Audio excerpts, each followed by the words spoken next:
সারাদিন রান্না করে একদম গরমে ক্লান্ত হয়ে গেলাম, একটু বসি। বাবা গো, তোমরাও না পারো গো বৌমা।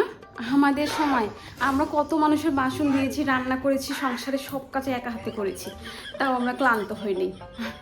আর তোমরা এই ছোটো সংসারে দুজনের বাসন মেজে নাকি ক্লান্ত হয়ে পড়ো। তোমাদের নাটক দেখলে আর পারি না বাবা। তাও তো ভালো, তোমাকে নাইটি পরতে দিই। আমাদের সময় আমরা সবসময় শাড়ি পরে থাকতাম, আর দেখো এখনো ঘুমটা দিয়ে বসে আছি।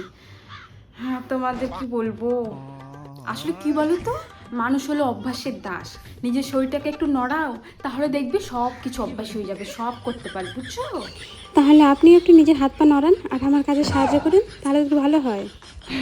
ছাড়ুন এসব ফালতু কথা, আমার এখন গরম লাগছে, আমি গিয়ে একটু এসির নিচে বসি। বাবা গো, কি যে গরম আজকে। হ্যাঁ, বাপ জন্মে তো এসি দেখো নাই, এখন দামরা বয়সে এসে এসি দেখছো, এরকম তো একটু হকচকিয়ে যাবেই। আমরা বাবা বিয়ের পর থেকে এই বাড়িতে এসে এসি দেখছি, তার আগেও ছোট কত এসি দেখেছি। ওসব এসি টেসি নিয়ে আমরা তো ভাবি না বাবা। তোমার সাথে ফালতু কথা বলে লাভ নেই, আমি একটু মোবাইল দেখি। ওই আর কি, যা হয়, বুড়ো বয়সে এসে মোবাইল দেখলে একটু হকচকিয়ে তো যাবেনি। বেশি কথা বলো না বৌমা।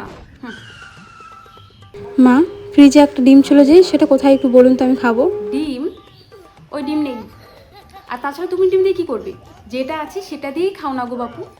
বাড়ির বউদের না অত খেতে নেই, যা আছে আমাদের দিও। আর তুমি না হয় কিছু একটা খেও, পেট ভরা নিয়ে কথা। অত ডিম খেলে নাকি মাছ খেলে ওসবে কী যায় আসে বলো?